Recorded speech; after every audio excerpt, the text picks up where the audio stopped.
Controlar el destino. Por James Allen. Publicado en 1909.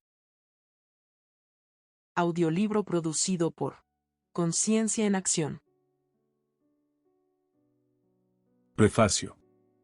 El descubrimiento de la ley de la evolución en el mundo material ha preparado a los hombres para el conocimiento de la ley de causa y efecto en el mundo mental. El pensamiento no es menos ordenado y progresivo que las formas materiales que lo encarnan, y no solo las células y los átomos, sino también los pensamientos y los actos están cargados de una energía acumulativa y selectiva. En el ámbito del pensamiento y de la acción, el bien sobrevive, porque es el más apto. El mal acaba por perecer. Saber que la ley perfecta de la causalidad lo abarca todo, tanto en la mente como en la materia, es liberarse de toda ansiedad respecto al destino último de los individuos y de la humanidad. Porque el hombre es hombre y dueño de su destino. Y la voluntad en el hombre que está conquistando el conocimiento de la ley natural, conquistará el conocimiento de la ley espiritual. La voluntad que, en la ignorancia, elige el mal, elegirá el bien a medida que la sabiduría evoluciona y emerge. En un universo de ley, el dominio final del mal por el hombre está asegurado. Sus destinos menores de separación y dolor, derrota y muerte, no son más que pasos disciplinarios que conducen al gran destino del dominio triunfal. Él mismo está construyendo inconscientemente, aunque con las manos laceradas y el cuerpo encorvado por el trabajo, el templo de la gloria que le proporcionará una morada eterna de paz. Los primeros 6 y los últimos capítulos aparecieron por primera vez en Bevis Quarterly y Bevis Annual, y es con el amable permiso del editor, el señor Joseph Beebe, que ahora se reúnen y publican en forma de volumen, habiéndose añadido los otros 3 capítulos para que el libro sea consecutivo y completo. Hechos, carácter y destino. Existe, y siempre ha existido, una creencia generalizada en el destino, es decir, en un poder eterno e inescrutable que asigna fines definidos tanto a los individuos como a las naciones. Esta creencia ha surgido de una larga observación de los hechos de la vida. Los hombres son conscientes de que hay ciertos acontecimientos que no pueden controlar y que son impotentes para evitarlos. El nacimiento y la muerte, por ejemplo, son inevitables, y muchos de los incidentes de la vida parecen igualmente inevitables. Los hombres ponen todo su empeño en la consecución de ciertos fines, y gradualmente se vuelven conscientes de un poder que parece no provenir de ellos mismos, que frustra sus insignificantes esfuerzos, y se ríe, por así decirlo, de sus infructuosos esfuerzos y luchas. A medida que los hombres avanzan en la vida, aprenden a someterse, más o menos, a este poder dominante que no comprenden. Percibiendo solo sus efectos en sí mismos y en el mundo que les rodea, y lo llaman con diversos nombres, como Dios, providencia, destino, etc. Hombres de contemplación, como poetas y filósofos, se apartan, por así decirlo, para observar los movimientos de este misterioso poder que parece elevar a sus favoritos por un lado y derribar a sus víctimas por el otro, sin importar el mérito o demérito. Los más grandes poetas, especialmente los poetas dramáticos, representan este poder en sus obras, tal como lo han observado en la naturaleza.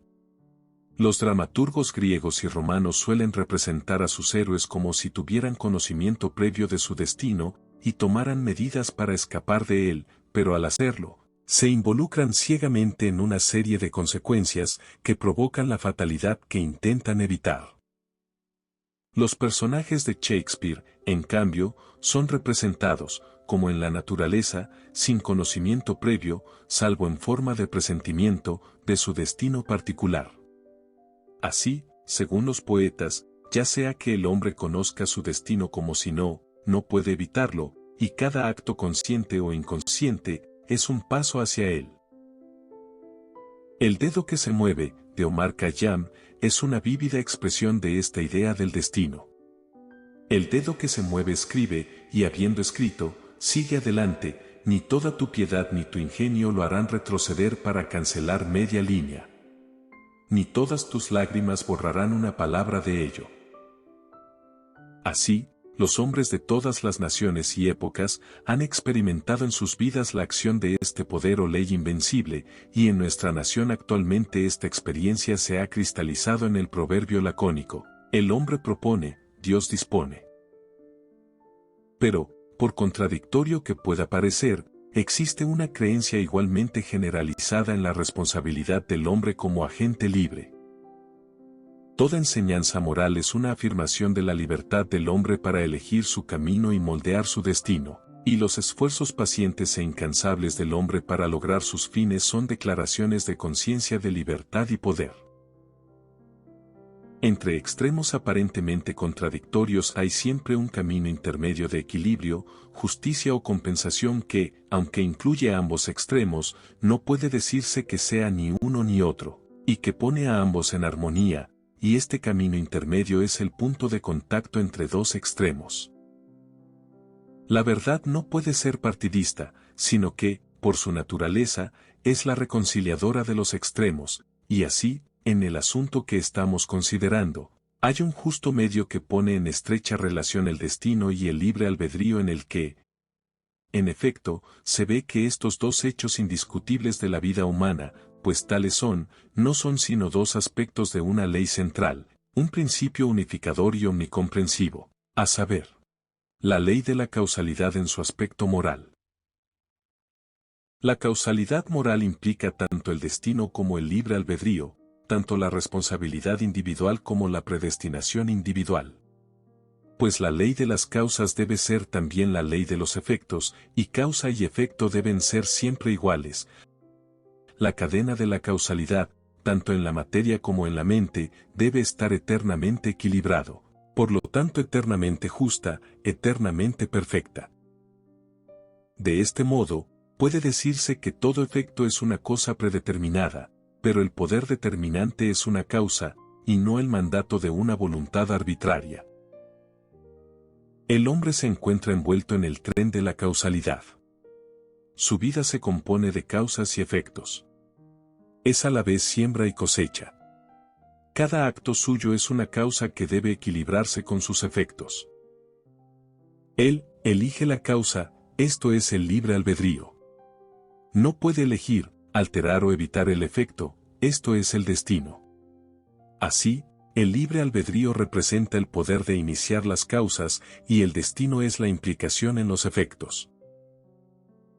Por lo tanto, es cierto que el hombre está predestinado a ciertos fines, pero él mismo, aunque no lo sabe, ha emitido el mandato, esa cosa buena o mala de la que no hay escapatoria, él, por sus propios actos, la ha provocado.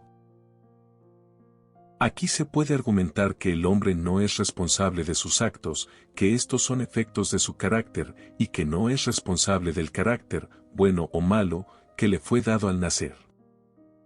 Si el carácter le fuera dado al nacer, esto sería cierto, y entonces no habría ley moral ni necesidad de enseñanza moral.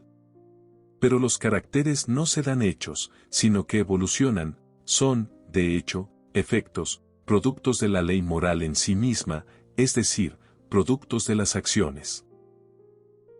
El carácter es el resultado de una serie de acciones acumuladas por el individuo durante su vida. El hombre es el hacedor de sus propios actos.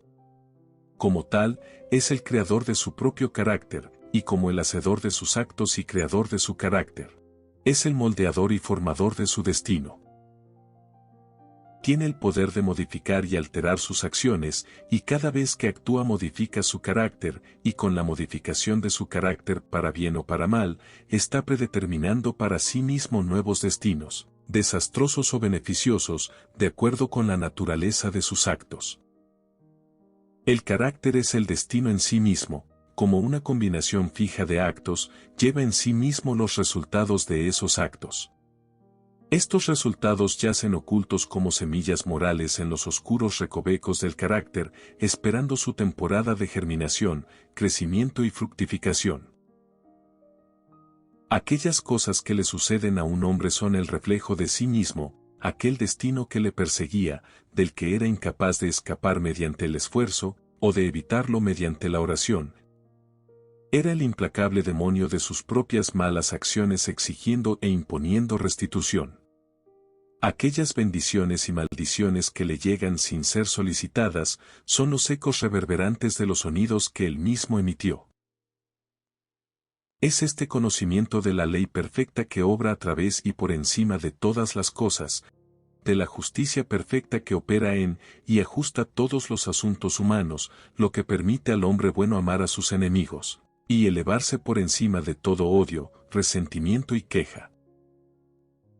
Pues sabe que solo lo suyo pueden venir a él, y que, aunque esté rodeado de perseguidores, sus enemigos no son más que los ciegos instrumentos de una retribución impecable, y así no los culpa, sino que calmadamente recibe sus cuentas y pacientemente paga sus deudas morales. Pero esto no es todo. No se limita a pagar sus deudas, sino que se cuida de no contraer más deudas. Se vigila a sí mismo y hace que sus actos sean intachables. Mientras paga las cuentas malas, va acumulando las buenas. Al poner fin a su propio pecado, pone fin al mal y al sufrimiento. Y ahora consideremos cómo la ley opera en casos particulares en el desarrollo del destino a través de las obras y el carácter. En primer lugar, miremos la vida presente, porque el presente es la síntesis de todo el pasado, el resultado neto de todo lo que un hombre ha pensado y hecho está contenido en él. Es notable que a veces el hombre bueno fracasa y el hombre sin escrúpulos prospera, un hecho que parece poner todas las máximas morales en cuanto a los buenos resultados de la rectitud fuera de cuenta, y debido a esto, muchas personas niegan la operación de cualquier ley justa en la vida humana.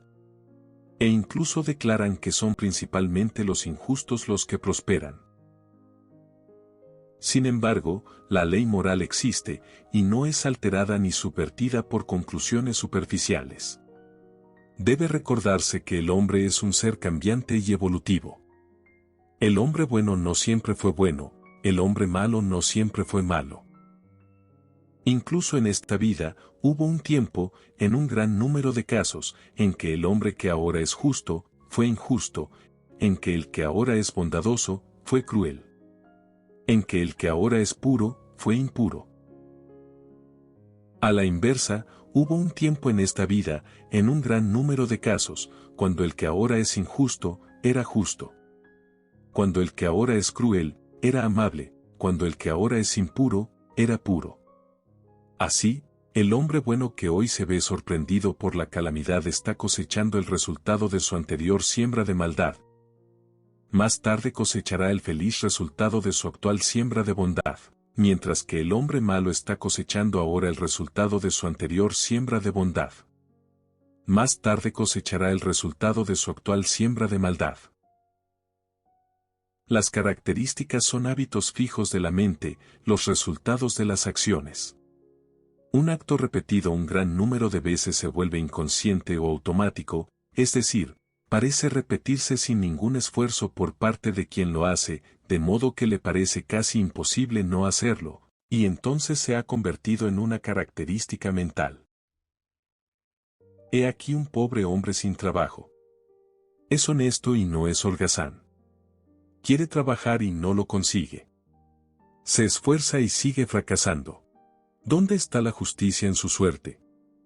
Hubo un tiempo en que este hombre tenía mucho trabajo. Se sentía agobiado por él.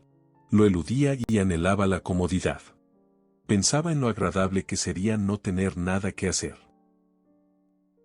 No apreciaba la bendición de su suerte.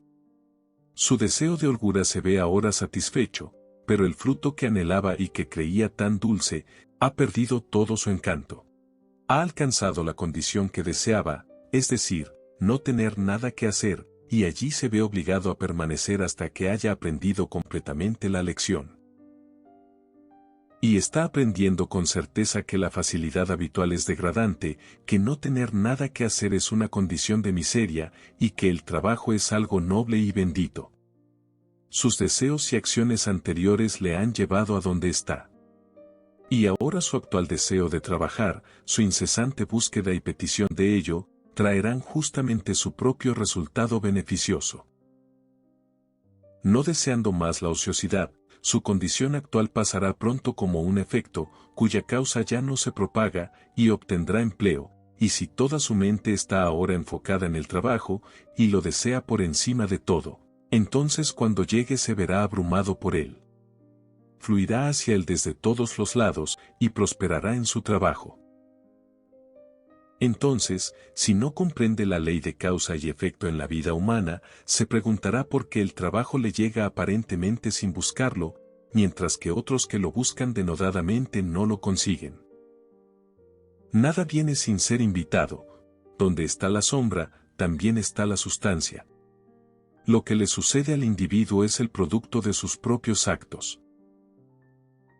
Así como el trabajo realizado con entusiasmo conduce a una mayor productividad y a una prosperidad creciente, y el trabajo eludido o emprendido con descontento conduce a una menor productividad y a una prosperidad decreciente, así sucede con todas las variadas condiciones de la vida tal como las vemos.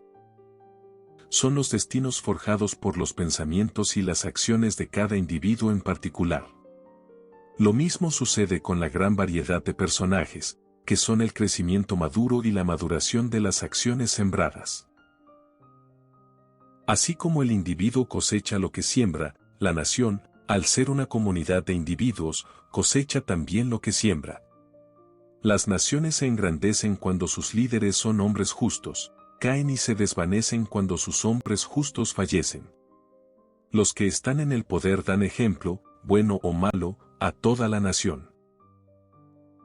Grande será la paz y la prosperidad de una nación cuando surja en ella una línea de estadistas que, habiéndose establecido primero en una elevada integridad de carácter, dirijan las energías de la nación hacia el cultivo de la virtud y el desarrollo del carácter, sabiendo que sólo a través del trabajo personal, la integridad y la nobleza puede proceder a la prosperidad nacional. Sin embargo, por encima de todo, está la gran ley, que con calma y justicia infalible reparte a los mortales sus destinos fugaces, manchados de lágrimas o de sonrisas, el tejido de sus manos. La vida es una gran escuela para el desarrollo del carácter, y todos, a través de la lucha y el esfuerzo, el vicio y la virtud, el éxito y el fracaso, están aprendiendo, lenta pero seguramente, las lecciones de la sabiduría. La ciencia del autocontrol. Vivimos en una era científica. Los hombres de ciencia se cuentan por millares, y están incesantemente buscando, analizando y experimentando con miras al descubrimiento y al aumento del conocimiento. Las estanterías de nuestras bibliotecas, tanto públicas como privadas, están repletas de imponentes volúmenes sobre temas científicos, y los maravillosos logros de la ciencia moderna están siempre ante nosotros, ya sea en nuestros hogares o en nuestras calles, en el campo o en la ciudad, en la tierra o en el mar. Allí tendremos ante nosotros algún maravilloso dispositivo, algún logro reciente de la ciencia, para aumentar nuestra comodidad, aumentar nuestra velocidad o reducir nuestro esfuerzo manual. Sin embargo, con todo nuestro vasto conocimiento científico y sus sorprendentes y rápidos resultados crecientes en el mundo de los descubrimientos y las invenciones, hay, en esta época, una rama de la ciencia que hasta ahora ha caído en decadencia hasta casi olvidarse. Una ciencia, no obstante, que es de mayor importancia que todas las demás ciencias juntas, y sin la cual toda ciencia no haría sino servir a los fines del egoísmo y ayudar a la destrucción del hombre. Me refiero a la ciencia del autocontrol. Nuestros científicos modernos estudian los elementos y fuerzas que están fuera de ellos mismos, con el objeto de controlarlos y utilizarlos. Los antiguos estudiaban los elementos y las fuerzas que estaban dentro de ellos mismos, con el fin de controlarlos y utilizarlos, y los antiguos produjeron tan poderosos maestros del conocimiento en esta dirección, que hasta el día de hoy son venerados como dioses, y las vastas organizaciones religiosas del mundo se basan en sus logros. Por maravillosas que sean las fuerzas de la naturaleza, son muy inferiores a la combinación de fuerzas inteligentes que constituyen la mente del hombre, y que dominan y dirigen las fuerzas mecánicas e inconscientes de la naturaleza. Por lo tanto, se deduce que, para comprender, controlar y dirigir las fuerzas internas de la pasión, el deseo, la voluntad y el intelecto, es estar en posesión de los destinos de los hombres y las naciones. Como en la ciencia ordinaria, hay, en esta ciencia divina, grados de logro. Y un hombre es grande en conocimiento, grande en sí mismo, y grande en su influencia sobre el mundo, en la medida en que es grande en autocontrol. Aquel que comprende y domina las fuerzas de la naturaleza externa es el científico natural, pero aquel que comprende y domina las fuerzas internas de la mente es el científico divino, y las leyes que operan al obtener un conocimiento de las apariencias externas, operan también al obtener un conocimiento de las variedades internas. Un hombre no puede convertirse en un científico consumado en unas pocas semanas o meses, es más, ni siquiera en unos pocos años. Pero solo después de muchos años de meticulosa investigación puede hablar con autoridad y figurar entre los maestros de la ciencia. Del mismo modo, un hombre no puede adquirir el dominio de sí mismo, y llegar a poseer la sabiduría y la paz que da el conocimiento que confiere el dominio de sí mismo, sino por muchos años de trabajo paciente. Un trabajo que es aún más arduo porque es silencioso, y no es reconocido ni apreciado por los demás, y el que quiere seguir esta ciencia con éxito, debe aprender a estar solo, y a trabajar sin recompensa, en lo que se refiere a cualquier emolumento externo. El científico natural sigue, en la adquisición de su tipo particular de conocimiento, los siguientes 5 pasos ordenados y secuenciales. 1. Observación, es decir, observa atenta y persistentemente los hechos de la naturaleza. 2. Experimentación. Habiéndose familiarizado, mediante repetidas observaciones, con ciertos hechos, experimenta con esos hechos, con vistas al descubrimiento de las leyes naturales. Somete sus hechos a rígidos procesos de análisis, y así descubre lo que es inútil y lo que tiene valor, y rechaza lo primero y retiene lo segundo. 3. Clasificación. Después de haber acumulado y verificado una masa de hechos mediante innumerables observaciones y experimentos, comienza a clasificar esos hechos, a ordenarlos en grupos con el objeto de descubrir alguna ley subyacente, algún principio oculto y unificador, que gobierne, regule y una esos hechos. 4. La deducción. A partir de los hechos y resultados que tiene ante sí, descubre ciertos modos invariables de acción y revela así las leyes ocultas de las cosas. 5. El conocimiento. Habiendo demostrado y establecido ciertas leyes, se puede decir de un hombre así que sabe. Es un científico, un hombre de conocimiento. Pero el logro del conocimiento científico no es el fin, por grande que sea. Los hombres no alcanzan el conocimiento solo para sí mismos, ni para guardarlo en secreto en sus corazones, como una hermosa joya en un cofre oscuro. El fin de tal conocimiento es el uso, el servicio, el aumento de la comodidad y la felicidad del mundo. Así, cuando un hombre se ha convertido en científico, da al mundo el beneficio de su conocimiento y desinteresadamente otorga a la humanidad los resultados de todos sus trabajos. Por lo tanto, más allá del conocimiento, hay otro paso de la utilización, es decir, el uso correcto y desinteresado del conocimiento adquirido, la aplicación del conocimiento a la invención para el bien común. Se observará que los 5 pasos o procesos enumerados siguen una sucesión ordenada, y que ningún hombre puede convertirse en científico si omite alguno de ellos. Sin el primer paso de la observación sistemática, por ejemplo, ni siquiera podría entrar en el reino del conocimiento de los secretos de la naturaleza.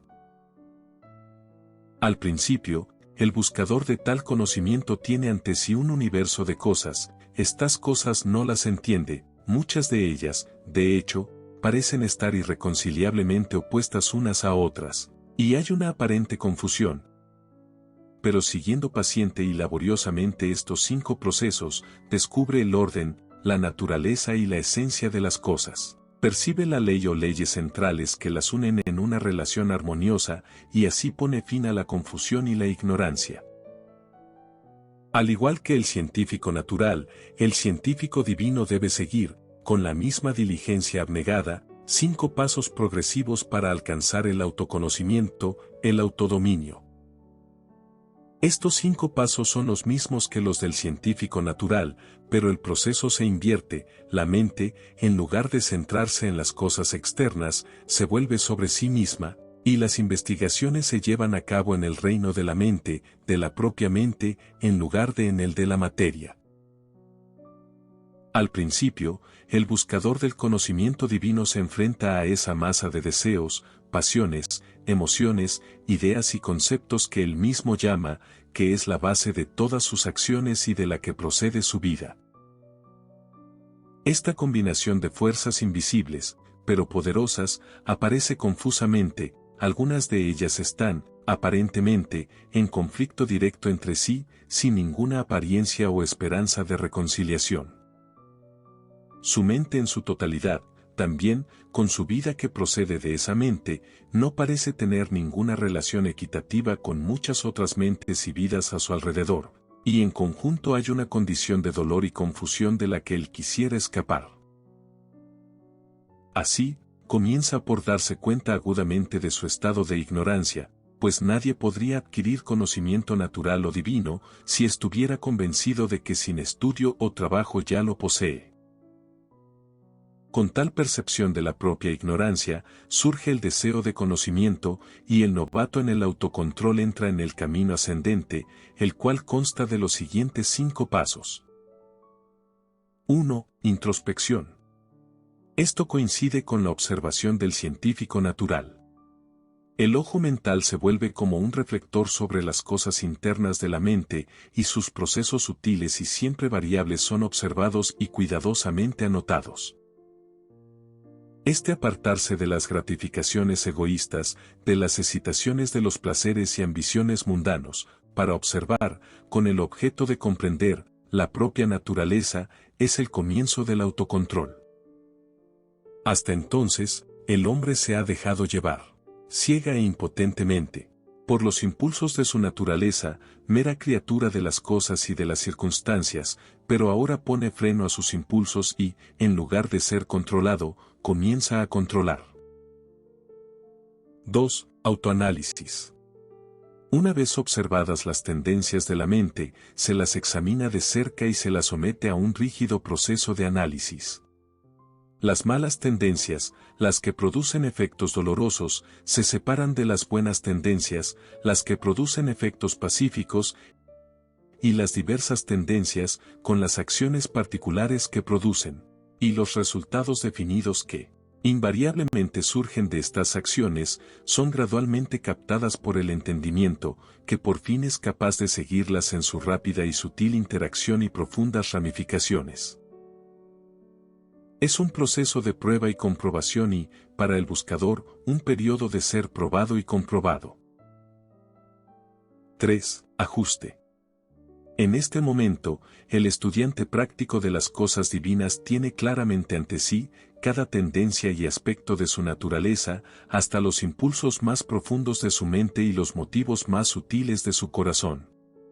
No queda un punto o rincón que no haya explorado e iluminado con la luz del autoexamen. Conoce cada punto débil y egoísta, cada cualidad fuerte y virtuosa. Se considera la cima de la sabiduría poder vernos como nos ven los demás, pero el practicante del autocontrol va mucho más allá, no solo se ve a sí mismo como le ven los demás, sino que se ve tal como es. Así, estando cara a cara consigo mismo, sin esforzarse por ocultar ninguna falta secreta, sin defenderse ya con halagos agradables, sin infravalorarse ni sobrevalorarse a sí mismo ni a sus poderes, y sin maldecirse más con autoalabanzas o autocompasión, ve la magnitud total de la tarea que tiene ante sí, ve muy lejos las alturas del dominio del autocontrol, y sabe qué trabajo tiene que hacer para alcanzarlas. Ya no está en un estado de confusión, sino que ha vislumbrado las leyes que operan en el mundo del pensamiento, y ahora comienza a ajustar su mente de acuerdo con esas leyes. Se trata de un proceso de escarde, cribado y limpieza. Así como el agricultor escarda, limpia y prepara el terreno para sus cultivos, el estudiante elimina las malas hierbas de su mente, la limpia y purifica preparándola para sembrar las semillas de acciones rectas que producirán la cosecha de una vida bien ordenada. 4. Rectitud. Habiendo ajustado sus pensamientos y acciones a esas leyes menores que operan en las actividades mentales en la producción de dolor y placer, intranquilidad y paz, tristeza y dicha, ahora percibe que hay implicada en esas leyes una gran ley central que, como la ley de gravitación en el mundo natural, es suprema en el mundo de la mente, una ley a la que todos los pensamientos y acciones están subordinados, y por la cual son regulados y mantenidos en su esfera apropiada. Esta es la ley de la justicia o rectitud, que es universal y suprema. A esta ley se ajusta ahora. En lugar de pensar y actuar ciegamente, según la naturaleza es estimulada y apelada por las cosas externas, subordina sus pensamientos y acciones a este principio central. Ya no actúa desde el yo, sino que hace lo que es correcto, lo que es universal y eternamente correcto. Ya no es el esclavo abyecto de su naturaleza y circunstancias, es el amo de su naturaleza y circunstancias. Ya no es llevado de aquí para allá por las fuerzas de su mente, sino que controla y guía esas fuerzas para lograr sus propósitos. Así, teniendo su naturaleza bajo control y sumisión, no teniendo pensamientos ni realizando acciones que se opongan a la ley justa, y que, por lo tanto, esa ley anula con sufrimiento y derrota, se eleva por encima del dominio del pecado y la tristeza, la ignorancia y la duda, y es fuerte, tranquilo y pacífico. 5. Conocimiento puro. Pensando rectamente y actuando rectamente, prueba, por experiencia, la existencia de la ley divina en la que se enmarca la mente y que es el principio rector y unificador de todos los asuntos y acontecimientos humanos, ya sean individuales o colectivos. Así, perfeccionándose en el dominio de sí mismo, adquiere el conocimiento divino. Llega al punto en que puede decirse de él, como del científico natural, que sabe. Ha dominado la ciencia del autocontrol y ha sacado conocimiento de la ignorancia, orden de la confusión. Ha adquirido ese conocimiento de sí mismo que incluye el conocimiento de todos los hombres, ese conocimiento de la propia vida que abarca el conocimiento de todas las vidas, ya que todas las mentes son iguales en esencia, difiriendo solo en grado, están enmarcadas en la misma ley, y los mismos pensamientos y actos, cualquiera que sea el individuo que los realice, siempre producirán los mismos resultados. Pero este conocimiento divino que otorga la paz, como en el caso del científico natural, no se obtiene solo para uno mismo, porque si así fuera, el objetivo de la evolución se vería frustrado, y no está en la naturaleza de las cosas quedarse cortas en la maduración y el logro, y, de hecho, el que pensara obtener este conocimiento solo para su propia felicidad, fracasaría con toda seguridad. Así, más allá del quinto escalón del conocimiento puro, hay otro de sabiduría, que es la aplicación correcta del conocimiento adquirido.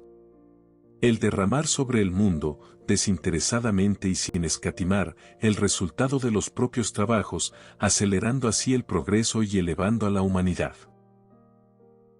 Se puede decir de los hombres que no han vuelto a su propia naturaleza para controlarla y purificarla, que no pueden distinguir claramente entre el bien y el mal, lo correcto y lo incorrecto. Persiguen lo que creen que les dará placer y tratan de evitar lo que creen que les causará dolor.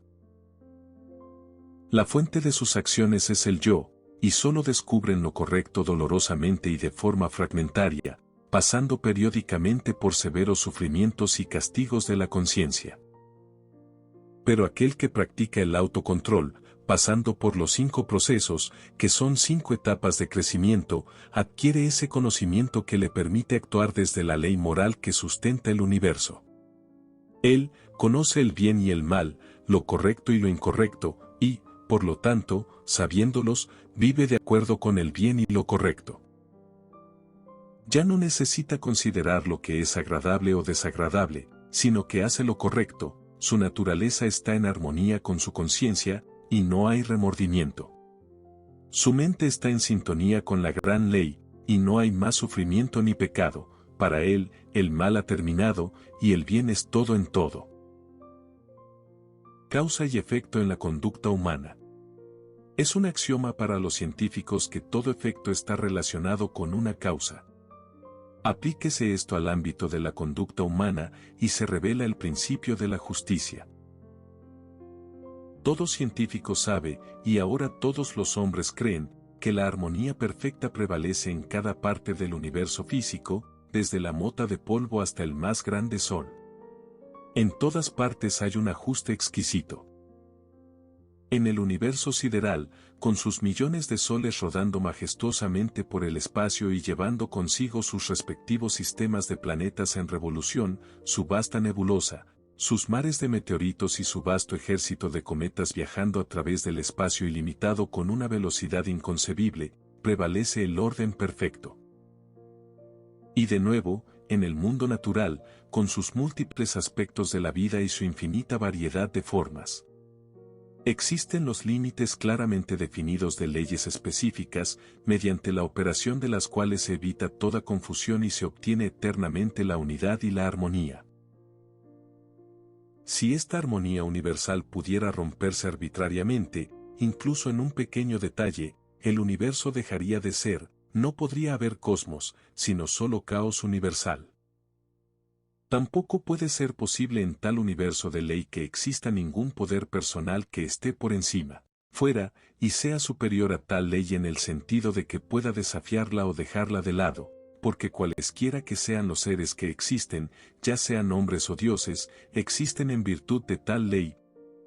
Y el más alto, mejor y más sabio entre todos los seres manifestaría su mayor sabiduría por su más completa obediencia a esa ley que es más sabia que la sabiduría, y que nada más perfecto podría concebirse.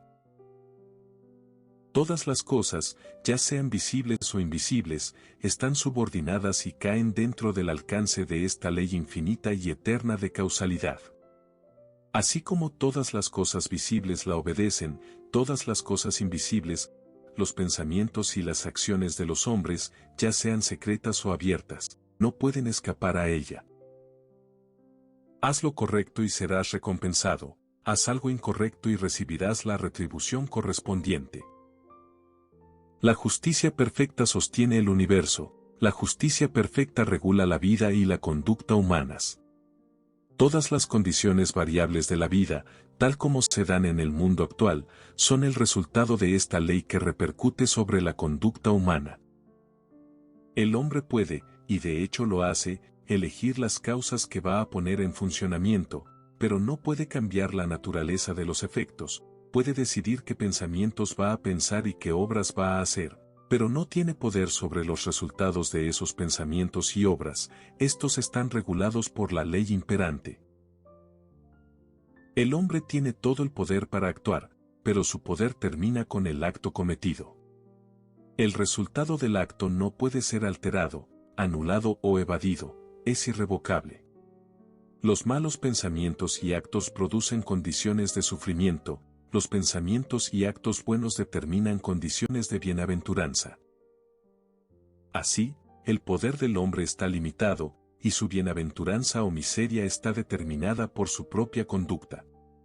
Conocer esta verdad hace que la vida sea simple, clara e inequívoca. Todos los caminos torcidos se enderezan, se revelan las alturas de la sabiduría, se percibe y se entra por la puerta abierta a la salvación del mal y el sufrimiento. La vida puede compararse a una suma aritmética. Es desconcertantemente difícil y compleja para el alumno que aún no ha captado la clave de su correcta solución, pero una vez que la ha percibido y se ha apoderado de ella, se vuelve tan asombrosamente simple como antes era profundamente desconcertante. Se puede tener una idea de esta relativa simplicidad y complejidad de la vida reconociendo y comprendiendo plenamente el hecho de que, si bien hay decenas, y tal vez cientos, de maneras en que una suma puede hacerse mal, solo hay una manera en que puede hacerse bien, y que cuando se encuentra esa manera correcta, el alumno sabe que es la correcta. Su perplejidad se desvanece, y sabe que ha dominado el problema.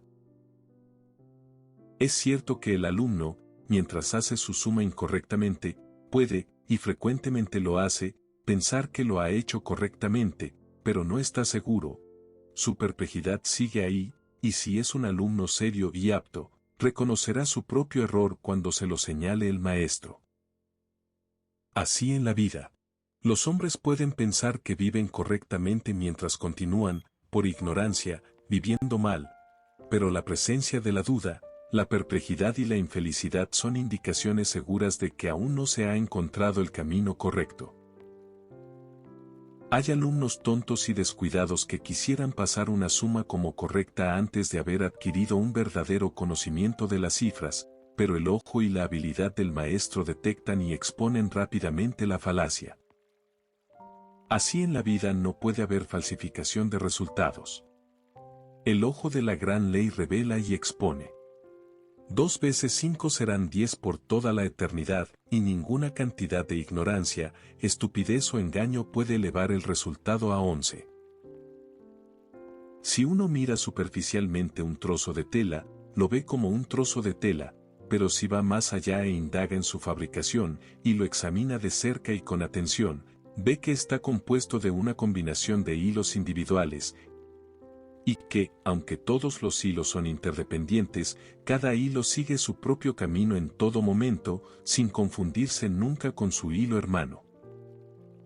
Es esta ausencia total de confusión entre los hilos particulares lo que hace que la obra acabada sea un trozo de tela. Cualquier mezcla inarmónica de los hilos daría como resultado un manojo de desperdicios o un trapo inútil. La vida es como una pieza de tela, y los hilos que la componen son vidas individuales. Los hilos, aunque interdependientes, no se confunden entre sí. Cada uno sigue su propio curso. Cada individuo sufre y disfruta las consecuencias de sus propios actos, y no de los actos de otro. El curso de cada uno es simple y definido, el conjunto forma una complicada, pero armoniosa, combinación de secuencias. Hay acción y reacción, hecho y consecuencia, causa y efecto, y la reacción, la consecuencia y el efecto compensatorios están siempre en proporción exacta con el impulso iniciador. Una pieza de tela duradera y satisfactoria no puede hacerse con materiales de mala calidad, y los hilos de pensamientos egoístas y malas acciones no producirán una vida útil y hermosa. Una vida que resista bien el paso del tiempo y soporte una inspección minuciosa.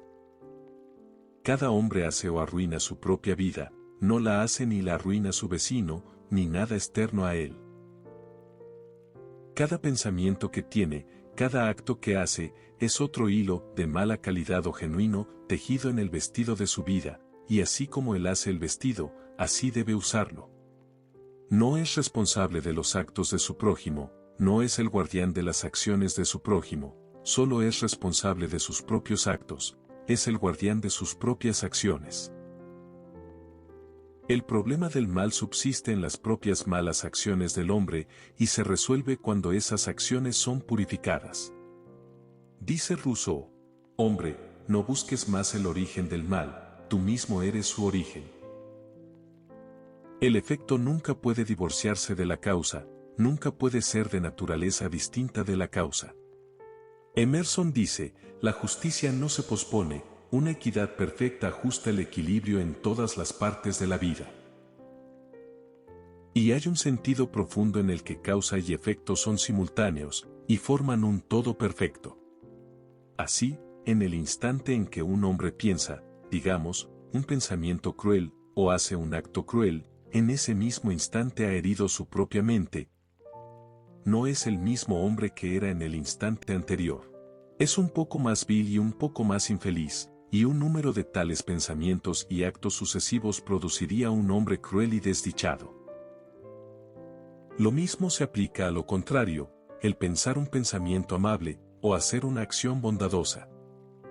Una nobleza e inmediata felicidad lo acompañan, el hombre es mejor de lo que era antes, y un número de tales acciones produciría un alma grande y dichosa.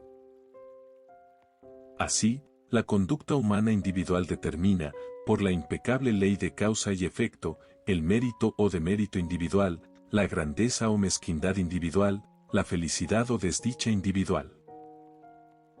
Lo que un hombre piensa, eso hace. Lo que hace, eso es. Si está perplejo, infeliz, inquieto o desdichado, que se mire a sí mismo, porque allí y en ninguna otra parte está la fuente de todos sus problemas. Entrenamiento de la voluntad. Sin fuerza de voluntad, nada digno de logro se puede hacer, y el cultivo de esa firmeza y estabilidad de carácter que comúnmente se llama fuerza de voluntad es uno de los principales deberes del hombre, ya que su posesión es esencialmente necesaria tanto para su bienestar temporal como eterno. La firmeza de propósito está en la raíz de todos los esfuerzos exitosos, ya sea en las cosas mundanas o espirituales, y sin ella el hombre no puede ser más que miserable, y dependiente de otros para ese apoyo que debería encontrarse dentro de sí mismo. El misterio que se ha creado en torno al tema del cultivo de la voluntad por aquellos que anuncian vender consejos ocultos al respecto por algunos dólares, debe ser evitado y disipado, pues nada podría estar más alejado del secreto y el misterio que los métodos prácticos mediante los cuales solo la fuerza de voluntad puede ser desarrollada. El verdadero camino del cultivo de la voluntad solo se encuentra en la vida cotidiana común del individuo, y es tan obvio y sencillo que la mayoría, buscando algo complicado y misterioso, lo pasa por alto. Un poco de pensamiento lógico, pronto convencerá a un hombre de que no puede ser débil y fuerte al mismo tiempo. De que no puede desarrollar una voluntad más fuerte mientras sigue siendo esclavo de indulgencias débiles, y que, por lo tanto, el camino directo y único hacia esa mayor fuerza, es atacar y vencer sus debilidades. Todos los medios para el cultivo de la voluntad ya están a mano en la mente y la vida del individuo. Residen en el lado débil de su carácter, atacando y venciendo, con lo que se desarrollará la necesaria fuerza de voluntad.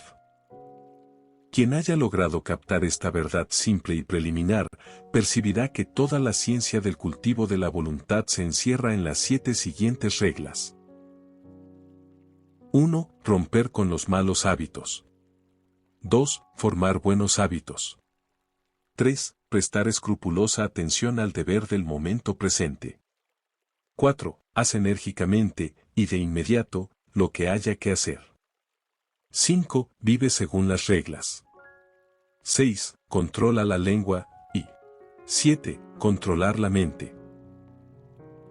Cualquiera que medite seriamente, y practique diligentemente las reglas anteriores, no dejará de desarrollar la pureza de propósito y el poder de voluntad que le permitirán hacer frente con éxito a todas las dificultades y atravesar triunfalmente cualquier emergencia. Se verá que el primer paso es romper con los malos hábitos. Esto no es una tarea fácil. Exige grandes esfuerzos, o una sucesión de ellos, y es por medio de tales esfuerzos que la voluntad puede ser vigorizada y fortalecida. Si uno se niega a dar el primer paso, no puede aumentar su fuerza de voluntad, porque al someterse a un mal hábito, debido al placer inmediato que proporciona, uno pierde el derecho a gobernar sobre sí mismo. Y es hasta cierto punto un esclavo débil. Quien evita así la autodisciplina, y busca secretos ocultos para ganar fuerza de voluntad con poco o ningún esfuerzo, se engaña a sí mismo y debilita la fuerza de voluntad que ya posee. El aumento de la fuerza de voluntad que se obtiene al vencer los malos hábitos, permite iniciar los buenos hábitos. Porque, mientras que vencer un mal hábito solo requiere fuerza de voluntad, crear uno nuevo requiere una dirección inteligente de la voluntad. Para lograr esto, una persona debe estar mentalmente activa y vigorosa, y debe mantenerse en constante vigilancia sobre sí misma. A medida que una persona perfecciona la segunda regla, no le será muy difícil observar la tercera, que consiste en prestar atención meticulosa a la tarea del momento presente. La minuciosidad es un paso ineludible en su desarrollo. La negligencia es señal de debilidad. Se debe aspirar a la perfección, incluso en la tarea más pequeña. No dividiendo la mente, sino prestando toda la atención a cada tarea según se presenta, se va adquiriendo gradualmente la unicidad de propósito y la intensa concentración mental, dos poderes mentales que dan peso y valor al carácter, y traen reposo y alegría a su poseedor. La cuarta regla. La de hacer vigorosamente, y de inmediato, lo que haya que hacer, es igualmente importante. La ociosidad y una voluntad fuerte no pueden ir juntas, y la dilación es una barrera total para la adquisición de una acción resuelta. No hay que dejar nada para otro momento, ni siquiera unos minutos. Lo que debe hacerse ahora, debe hacerse ahora. Esto parece poca cosa, pero tiene una gran importancia. Conduce a la fuerza, al éxito y a la paz. El hombre que ha de manifestar una voluntad cultivada debe también vivir según ciertas reglas fijas. No debe satisfacer ciegamente sus pasiones e impulsos, sino que debe educarlos para que obedezcan. Debe decidir que comerá, beberá y vestirá, y que no comerá, beberá y vestirá. ¿Cuántas comidas al día tendrá, y a qué horas las tendrá? ¿A qué hora se irá a la cama y a qué hora se levantará? Debe establecer reglas para el buen gobierno de su conducta en cada departamento de su vida, y debe adherirse religiosamente a ellas. Vivir libre e indiscriminadamente, comiendo y bebiendo y complaciéndose sensualmente a la llamada del apetito y la inclinación, es ser un mero animal, y no un hombre con voluntad y razón. La bestia en el hombre debe ser azotada, disciplinada y sometida, y esto solo puede hacerse entrenando la mente y la vida en ciertas reglas fijas de conducta correcta. El santo alcanza la santidad no violando sus votos, y el hombre que vive según reglas buenas y fijas es fuerte para cumplir su propósito. La sexta regla, la del control de la lengua. Debe ser practicada hasta que uno tenga perfecto dominio de su palabra, de modo que no pronuncie nada con mal humor, ira, irritabilidad o con mala intención. El hombre de voluntad fuerte no permite que su lengua corra irreflexivamente y sin freno. Todas estas 6 reglas, si se practican fielmente, conducirán a la séptima, que es la más importante de todas, controlar correctamente la mente. El dominio de sí mismo es la cosa más esencial de la vida, y sin embargo la menos comprendida.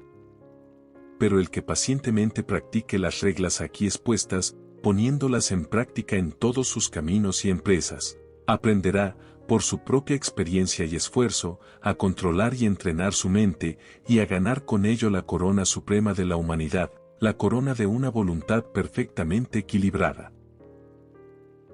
Minuciosidad. La meticulosidad consiste en hacer las cosas pequeñas como si fueran las más grandes del mundo.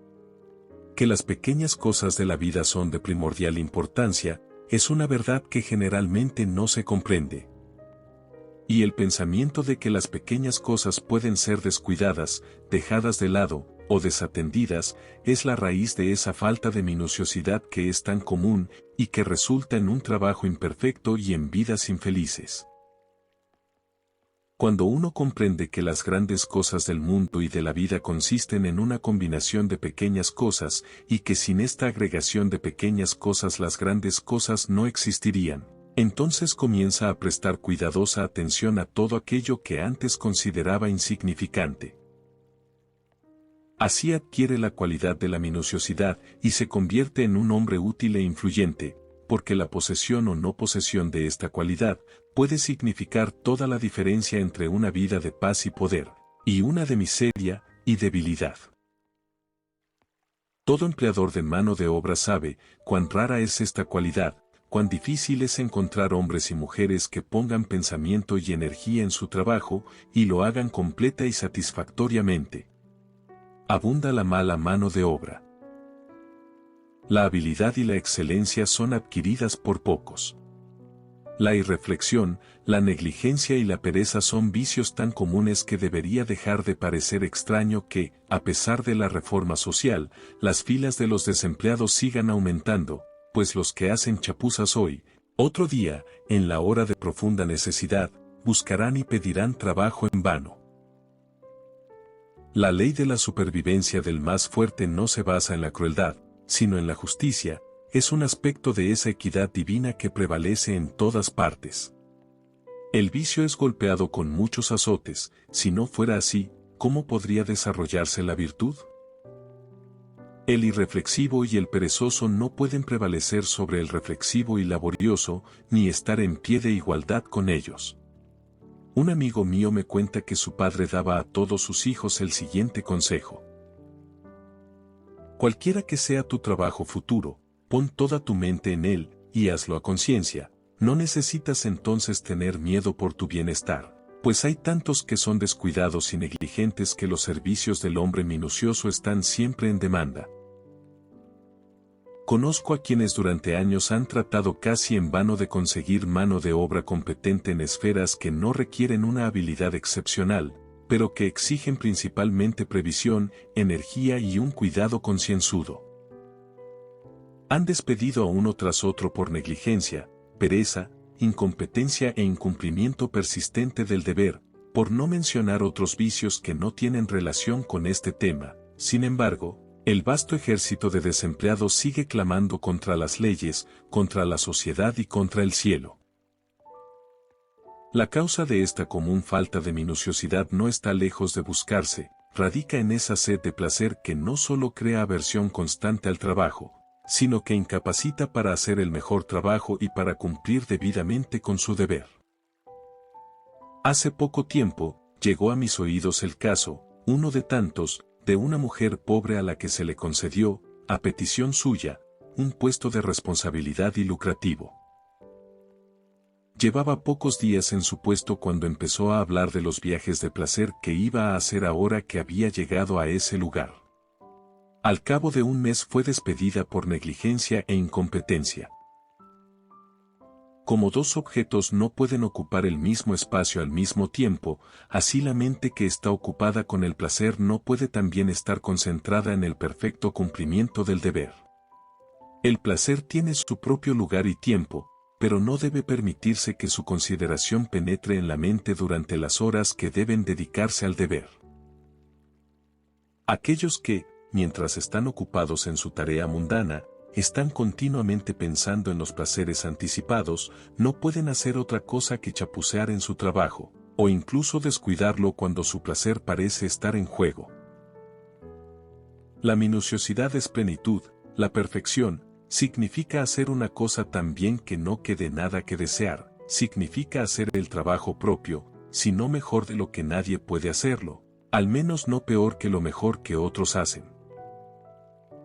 Significa el ejercicio de mucho pensamiento, el despliegue de gran energía, la aplicación persistente de la mente a su tarea, el cultivo de la paciencia, la perseverancia y un alto sentido del deber. Un antiguo maestro dijo, si hay que hacer algo, que el hombre lo haga, que lo ataque con vigor, y otro maestro dijo, todo lo que haga tu mano, hazlo con todas tus fuerzas. Aquel que carece de minuciosidad en sus deberes mundanos, también carecerá de la misma calidad en las cosas espirituales. No mejorará su carácter, será débil y poco entusiasta en su religión, y no logrará ningún fin bueno y útil. El hombre que tiene un ojo puesto en el placer mundano y el otro en la espiritualidad, y que cree que puede tener la ventaja de ambas condiciones, no será minucioso ni en su búsqueda del placer ni en su religión, sino que hará un mal negocio de ambas. Es mejor ser un mundano de alma entera que un religioso a medias, es mejor dedicar toda la mente a una cosa inferior que la mitad de ella a una superior. Es preferible ser minucioso, aunque sea en una dirección mala o egoísta, que ineficaz y remilgado en las buenas direcciones, porque la minuciosidad conduce más rápidamente al desarrollo del carácter y la adquisición de la sabiduría, Esto acelera el progreso y el desarrollo, y mientras conduce a los malos a algo mejor, estimula a los buenos a cotas cada vez más elevadas de utilidad y poder. Construir la mente y construir la vida. Todo, tanto en la naturaleza como en las obras del hombre, se produce por un proceso de construcción. La roca se compone de átomos, la planta, el animal y el hombre se componen de células, una casa se construye con ladrillos, y un libro se construye con letras. Un mundo se compone de un gran número de formas, y una ciudad de un gran número de casas. Las artes, las ciencias y las instituciones de una nación se construyen con el esfuerzo de los individuos. La historia de una nación es la construcción de sus hechos. El proceso de construcción requiere el proceso alternativo de destrucción. Las viejas formas que han servido a su propósito se rompen y el material del que están compuestas entra en nuevas combinaciones. Hay una integración y una desintegración recíprocas. En todos los cuerpos compuestos, las células viejas se desintegran sin cesar y se forman células nuevas para ocupar su lugar. Las obras del hombre también necesitan renovarse continuamente hasta que se han vuelto viejas e inútiles, momento en el que se derriban para que puedan servir a un fin mejor. Estos dos procesos de destrucción y reconstrucción en la naturaleza se llaman muerte y vida, en las obras artificiales del hombre se llaman destrucción y restauración. Este doble proceso, que se da universalmente en las cosas visibles, también se da universalmente en las cosas invisibles. Como un cuerpo está construido de células y una casa de ladrillos, así la mente de un hombre está construida de pensamientos. Los diversos caracteres de los hombres no son otra cosa que compuestos de pensamientos de diversas combinaciones. Aquí vemos la profunda verdad del dicho, como un hombre piensa en su corazón, así es él. Las características individuales son procesos fijos del pensamiento, es decir, son fijas en el sentido de que se han convertido en una parte tan integral del carácter, que solo pueden ser alteradas o eliminadas mediante un prolongado esfuerzo de la voluntad y mediante mucha autodisciplina. El carácter se construye de la misma manera que se construye un árbol o una casa, es decir, mediante la adición incesante de nuevo material, y ese material es el pensamiento. Con la ayuda de millones de ladrillos se construye una ciudad, con la ayuda de millones de pensamientos, se construye una mente, un carácter. Todo hombre es un constructor de la mente, ya sea que lo reconozca o no. Todo hombre debe forzosamente pensar, y cada pensamiento es otro ladrillo colocado en el edificio de la mente. Tal colocación de ladrillos se hace de manera suelta y descuidada por un gran número de personas, siendo el resultado caracteres inestables y tambaleantes, que están listos para hundirse bajo la primera pequeña ráfaga de problemas o tentaciones. Algunos, también, ponen en el edificio de sus mentes un gran número de pensamientos impuros. Estos son tantos ladrillos podridos que se desmoronan tan rápido como se ponen, dejando siempre un edificio inacabado y antiestético, y que no puede proporcionar ninguna comodidad ni ningún refugio a su poseedor. Los pensamientos debilitantes sobre la propia salud. Los pensamientos enervantes sobre los placeres ilícitos, los pensamientos debilitantes de fracaso y los pensamientos enfermizos de autocompasión y autoalabanza. Son ladrillos inútiles con los que no se puede construir ningún templo mental sustancial. Los pensamientos puros, sabiamente elegidos y bien colocados.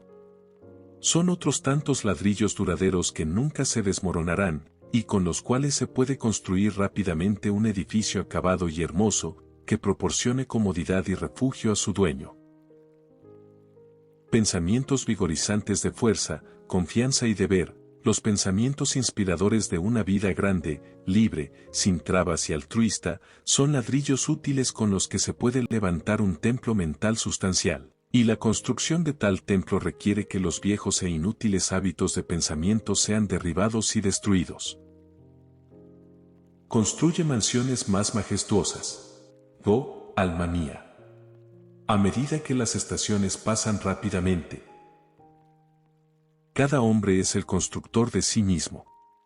Si es el habitante de una choza mal construida, de una mente que deja entrar las lluvias de muchos problemas y por la que soplan los agudos vientos de decepciones recurrentes, que se ponga a trabajar para construir una mansión más noble que le brinde una mejor protección contra esos elementos mentales. Tratar de trasladar débilmente la responsabilidad de su mala construcción al diablo, o a sus antepasados, o a cualquier otra cosa o persona que no sea él mismo, no aumentará su comodidad ni le ayudará a construir una morada mejor. Cuando despierta a un sentido de su responsabilidad y una estimación aproximada de su poder, entonces comenzará a construir como un verdadero trabajador, y producirá un carácter simétrico y acabado que perdurará y será apreciado por la posteridad, y que, al mismo tiempo que le proporciona una protección que nunca falla para sí mismo, continuará dando refugio a muchos luchadores cuando él haya fallecido. Todo el universo visible se basa en unos pocos principios matemáticos. Todas las maravillosas obras del hombre en el mundo material han sido realizadas por la rígida observancia de unos pocos principios subyacentes, y todo lo que hay para hacer una vida exitosa, feliz y hermosa, es el conocimiento y la aplicación de unos pocos principios simples y fundamentales. Si un hombre quiere levantar un edificio que resista las tormentas más feroces, debe construirlo sobre un principio o ley matemática simple, como el cuadrado o el círculo. Si ignora esto, su edificio se derrumbará incluso antes de estar terminado. Del mismo modo, si un hombre quiere construir una vida exitosa, fuerte y ejemplar, una vida que resista con firmeza las tormentas más feroces de la adversidad y la tentación, debe basarse en unos pocos principios morales simples y sin desviaciones.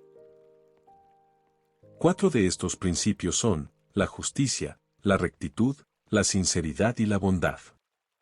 Estas 4 verdades éticas son para la construcción de una vida, lo que las 4 líneas de un cuadrado son para la construcción de una casa. Si un hombre las ignora y piensa obtener el éxito, la felicidad y la paz mediante la injusticia, el engaño y el egoísmo, se encuentra en la posición de un constructor que imagina que puede edificar una morada fuerte y duradera ignorando la disposición relativa de las líneas matemáticas, y al final solo obtendrá decepción y fracaso. Puede, por un tiempo, ganar dinero, lo que le engañará haciéndole creer que la injusticia y la deshonestidad pagan bien, pero en realidad su vida es tan débil e inestable que está lista en cualquier momento para caer. Y cuando llega un periodo crítico, como debe llegar, sus asuntos, su reputación y sus riquezas se desmoronan, y él es enterrado en su propia desolación. Es totalmente imposible que un hombre alcance una vida verdaderamente exitosa y feliz si ignora los 4 principios morales enumerados. Mientras que el hombre que los observa escrupulosamente en todos sus tratos no puede fracasar en el éxito y la bienaventuranza más de lo que la tierra puede fracasar en la luz y el calor del sol mientras se mantenga en su órbita legal. Porque obra en armonía con las leyes fundamentales del universo. Construye su vida sobre una base que no puede ser alterada ni derribada, y, por consiguiente, todo lo que haga será tan fuerte y duradero, y todas las partes de su vida serán tan coherentes, armoniosas y estarán tan firmemente entretejidas que es imposible que se destruya. En todas las formas universales construidas por el gran poder invisible e infalible, se encontrará que la observancia de la ley matemática se lleva a cabo con exactitud infalible hasta el más mínimo detalle. El microscopio revela el hecho de que lo infinitamente pequeño es tan perfecto como lo infinitamente grande. Un copo de nieve es tan perfecto como una estrella. Del mismo modo, en la construcción de un edificio por el hombre, debe prestarse la más estricta atención a cada detalle. Primero hay que poner los cimientos y, aunque estén enterrados y ocultos, deben recibir el mayor cuidado y ser más fuertes que cualquier otra parte del edificio. Luego, piedra sobre piedra, ladrillo sobre ladrillo, se colocan cuidadosamente con la ayuda de la plomada, hasta que por fin el edificio se yergue completo en su durabilidad, fuerza y belleza. Lo mismo sucede con la vida del hombre. El que quiera tener una vida segura y dichosa, una vida libre de las miserias y fracasos de que tanto son víctimas, debe llevar la práctica de los principios morales a cada detalle de su vida, a cada deber momentáneo y transacción trivial. En cada pequeña cosa debe ser minucioso y honesto, sin descuidar nada. Descuidar o aplicar mal cualquier pequeño detalle, ya sea un hombre de negocios, un agricultor, un profesional o un artesano, es lo mismo que descuidar una piedra o un ladrillo en un edificio, y será una fuente de debilidad y problemas. La mayoría de los que fracasan y sufren lo hacen por descuidar detalles aparentemente insignificantes. Es un error común suponer que las cosas pequeñas pueden pasarse por alto, y que las cosas más grandes son más importantes, y deben recibir toda la atención, pero una mirada superficial al universo, así como un poco de reflexión seria sobre la vida, enseñarán la lección de que nada grande puede existir que no esté hecho de pequeños detalles, y en cuya composición cada detalle sea perfecto. Aquel que adopta los 4 principios éticos como ley y la base de su vida, que levanta el edificio de su carácter sobre ellos, quien en sus pensamientos, palabras y acciones no se desvía de ellos, cuyo deber y cada transacción pasajera se realiza en estricta conformidad con sus exigencias. Tal hombre, estableciendo sólidamente los cimientos ocultos de la integridad del corazón, no puede dejar de levantar una estructura que le traerá honor. Y está construyendo un templo en el que podrá descansar en paz y bendición, incluso el fuerte y hermoso templo de su vida. El cultivo de la concentración. La concentración, o el enfoque de la mente en un centro y mantenerla allí, es vitalmente necesaria para la realización de cualquier tarea. Es el padre de la minuciosidad y la madre de la excelencia. Como facultad, no es un fin en sí misma, sino una ayuda para todas las facultades y todos los trabajos. No es un fin en sí misma, pero es una fuerza que sirve a todos los fines. Como el vapor en la mecánica, es una fuerza dinámica en la maquinaria de la mente y las funciones de la vida. La facultad es una posesión común, aunque en su perfección es rara, así como la voluntad y la razón son posesiones comunes, aunque una voluntad perfectamente equilibrada y una razón comprensiva son posesiones raras. Y el misterio que algunos escritores místicos modernos han arrojado alrededor de ella es completamente superfluo. Todo hombre exitoso, cualquiera que sea la dirección de su éxito, practica la concentración, aunque pueda no saber nada al respecto como materia de estudio, cada vez que uno se absorbe en un libro o en una tarea, o está absorto en la devoción o asiduo en el deber, la concentración, en mayor o menor grado, entra en juego. Muchos libros que pretenden dar instrucciones sobre la concentración, hacen que su práctica y adquisición sea un fin en sí mismo. No hay camino más seguro ni más rápido para su destrucción. Fijar los ojos en la punta de la nariz, en el picaporte de una puerta, en una imagen, en un símbolo místico o en el retrato de un santo. O centrar la mente en el ombligo, la glándula pineal o algún punto imaginario del espacio. He visto que todos estos métodos se aconsejan seriamente en obras sobre este tema, con el objeto de adquirir concentración. Es como tratar de nutrir el cuerpo simplemente moviendo la mandíbula como en el acto de comer, sin tomar alimento. Tales métodos impiden el fin que persiguen. Conducen hacia la dispersión y no hacia la concentración, hacia la debilidad y la imbecilidad y no hacia el poder y la inteligencia. He conocido a quienes han malgastado, mediante estas prácticas, la medida de concentración que poseían al principio, y se han convertido en presa de una mente débil y errante. La concentración es una ayuda para hacer algo, no es hacer algo en sí misma. Una escalera no tiene valor en sí misma, sino solo en la medida en que nos permite alcanzar algo que no podríamos alcanzar de otro modo. Del mismo modo, La concentración es lo que permite a la mente realizar con facilidad lo que de otro modo sería imposible lograr, pero por sí misma es algo muerto y no una realización viva. Aquel que realiza su trabajo sin rumbo, apresurada o descuidadamente, y recurre a sus métodos artificiales de concentración, a su pomo de la puerta, su imagen o su extremidad nasal, con el fin de obtener lo que imagina que es algún tipo de poder místico, pero que es una cualidad muy común y práctica, aunque pueda derivar hacia la locura, y yo conocí a un hombre que se volvió loco por estas prácticas, no aumentará en estabilidad mental. El gran enemigo de la concentración, y por tanto de toda habilidad y poder, es un valor vacilante, errante e indisciplinado en sí mismo, pero solo en la medida en que nos permite alcanzar algo que no podríamos alcanzar de otro modo. Del mismo modo, la concentración es lo que permite a la mente realizar con facilidad lo que de otro modo sería imposible de realizar, pero por sí misma es una cosa muerta, y no un logro vivo. La concentración está tan entrelazada con los usos de la vida, que no puede separarse del deber, y quien intente adquirirla aparte de su tarea, de su deber, no solo fracasará, sino que disminuirá, y no aumentará su control mental y su capacidad ejecutiva, y así se hará cada vez menos apto para tener éxito en sus empresas.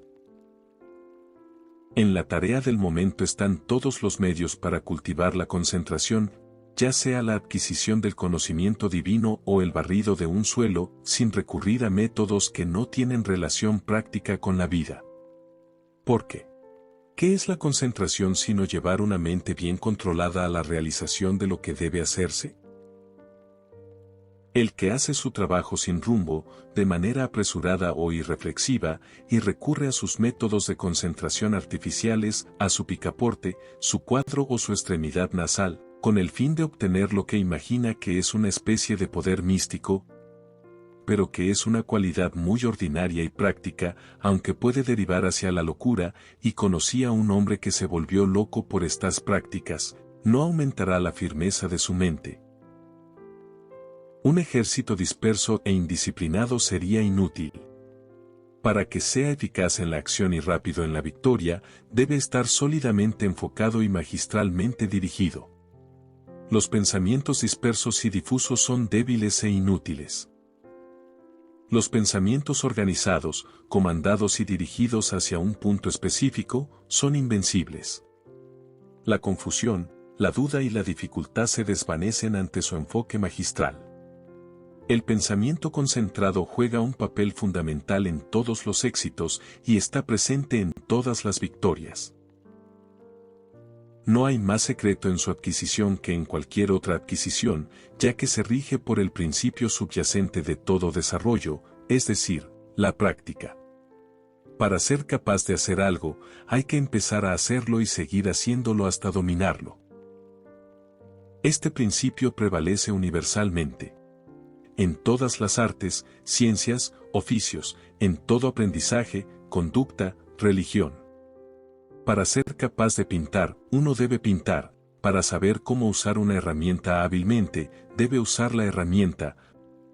Para volverse erudito, debe aprender.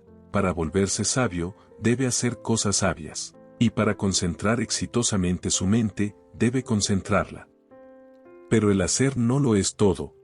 Debe hacerse con energía e inteligencia. El comienzo de la concentración, entonces, es ir a tu tarea diaria, y poner tu mente en ella, concentrando toda tu inteligencia y energía mental en lo que tienes que hacer, y cada vez que los pensamientos se encuentren vagando sin rumbo, deben ser traídos de vuelta al asunto en cuestión. Por lo tanto, el centro sobre el cual debes concentrar tu mente es, no tu glándula pineal o una pintura en el espacio, sino el trabajo que estás haciendo todos los días.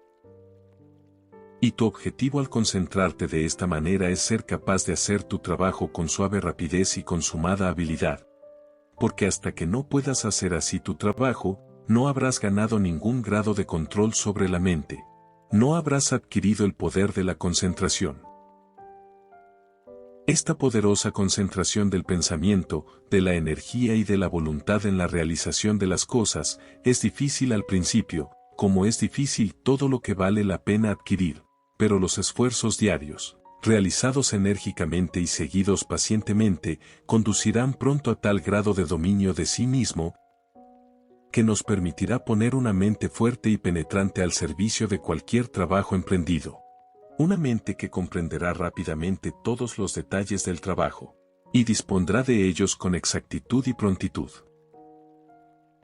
De este modo, a medida que aumenta su capacidad de concentración, incrementará su utilidad en el esquema de las cosas y aumentará su valor para el mundo, invitando así a oportunidades más nobles y abriendo la puerta a deberes más elevados. También experimentará la alegría de una vida más amplia y plena.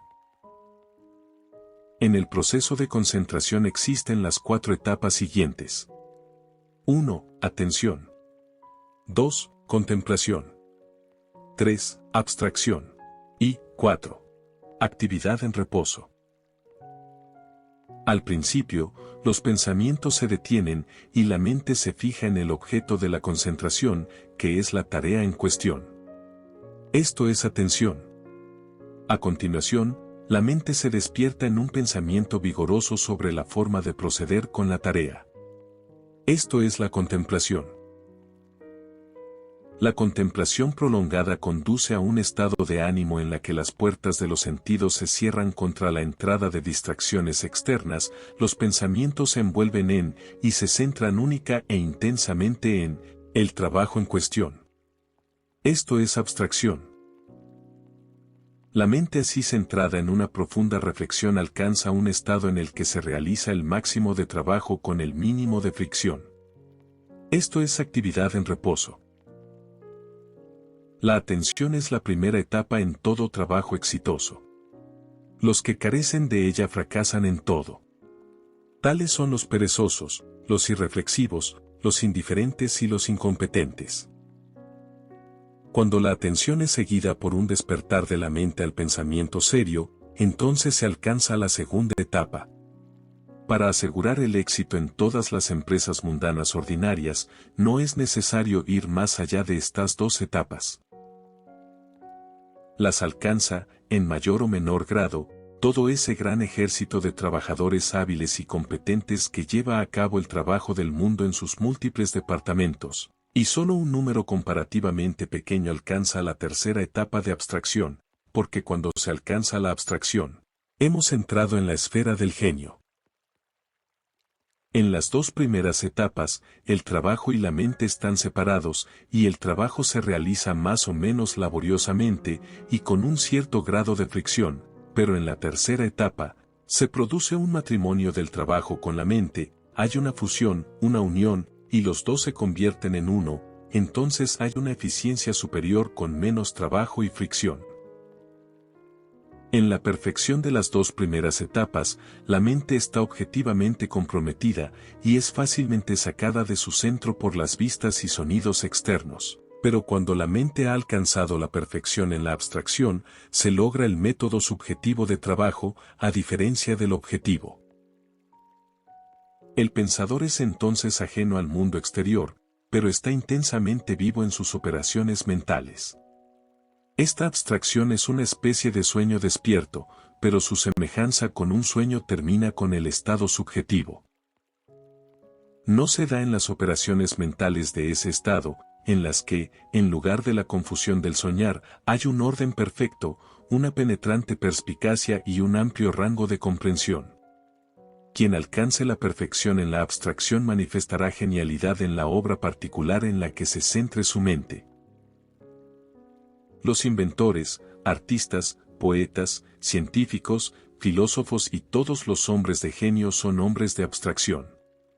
Realizan subjetivamente, y con facilidad, lo que los trabajadores objetivos, hombres que aún no han superado la segunda etapa de concentración, no pueden realizar con el trabajo más extenuante. Cuando se alcanza el 4.º estadio, el de la actividad en reposo, se adquiere la concentración en su perfección. No he podido encontrar una sola palabra que exprese cabalmente esta condición dual, de intensa actividad combinada con firmeza, o reposo, y por lo tanto he empleado el término actividad en reposo. El término parece contradictorio, pero la simple ilustración de una peonza servirá para explicar la paradoja. Cuando una peonza gira a la máxima velocidad, la fricción se reduce al mínimo, y la peonza asume esa condición de perfecto reposo que es una vista tan hermosa para el ojo, y tan cautivadora para la mente, del escolar, que entonces dice que su peonza está dormida. La peonza está aparentemente inmóvil, pero es el reposo, no de la inercia, sino de una actividad intensa y perfectamente equilibrada. De la misma manera, la mente que ha adquirido una concentración perfecta se encuentra, cuando está ocupada en esa intensa actividad del pensamiento que da como resultado un trabajo productivo del más alto tipo, en un estado de tranquilo aplomo y sereno reposo. Externamente, no hay actividad aparente, no hay perturbación, y la cara de un hombre que ha adquirido este poder, asumirá una calma más o menos radiante, y la cara será más sublimemente tranquila cuando la mente está más intensamente ocupada en el pensamiento activo. Cada etapa de la concentración tiene su poder particular. Así, la primera etapa, cuando se perfecciona, conduce a la utilidad. La segunda conduce a la destreza, la habilidad, el talento. La tercera conduce a la originalidad y el genio, mientras que la cuarta conduce a la maestría y el poder, y hace líderes y maestros de los hombres. En el desarrollo de la concentración, también, como en todos los objetos de crecimiento, las etapas siguientes encarnan las precedentes en su totalidad. Así, en la contemplación, la atención está contenida. En la abstracción, tanto la atención como la contemplación están encarnadas. Y quien ha alcanzado la última etapa, pone en juego, en el acto de la contemplación, las 4 etapas. Aquel que ha perfeccionado su habilidad de concentración puede, en cualquier momento, enfocar sus pensamientos en un tema específico y examinarlo con gran claridad y comprensión. Puede abordar y dejar cualquier asunto con la misma determinación. Ha aprendido a utilizar sus facultades de pensamiento con fines fijos y a guiarlas hacia fines definidos. Es un hacedor inteligente de cosas, y no un débil vagabundo entre pensamientos caóticos. La decisión, la energía y la alerta, así como la deliberación, el juicio y la seriedad, acompañan al hábito de la concentración. Y ese entrenamiento mental riguroso que implica su cultivo. A través de una creciente utilidad y éxito en las ocupaciones mundanas, hacia esa forma superior de concentración llamada meditación, en la que la mente se ilumina divinamente y adquiere el conocimiento celestial. Práctica de la meditación. Cuando un hombre desea intensamente alcanzar y realizar una vida más elevada, más pura y más radiante que la vida meramente mundana y amante del placer, se dedica a la aspiración. Y cuando concentra fervientemente sus pensamientos en la búsqueda de esa vida, practica la meditación. Sin una aspiración intensa, no puede haber meditación. La letargia y la indiferencia son fatales para su práctica. Cuanto más intensa sea la naturaleza de una persona, más fácilmente encontrará la meditación y más exitosamente la practicará. Una naturaleza ardiente escalará más rápidamente las alturas de la verdad en la meditación, cuando sus aspiraciones se hayan despertado lo suficiente. La concentración es necesaria para el éxito mundano. La meditación es necesaria para el éxito espiritual. La habilidad y el conocimiento mundano se adquieren mediante la concentración, la habilidad y el conocimiento espirituales se adquieren mediante la meditación. Por la concentración un hombre puede escalar las más altas alturas del genio, pero no puede escalar las alturas celestiales de la verdad. Para lograr esto, debe meditar. Mediante la concentración, un hombre puede adquirir la maravillosa comprensión y el vasto poder de un César. Mediante la meditación puede alcanzar la sabiduría divina y la paz perfecta de un Buda. La perfección de la concentración es el poder, La perfección de la meditación es la sabiduría.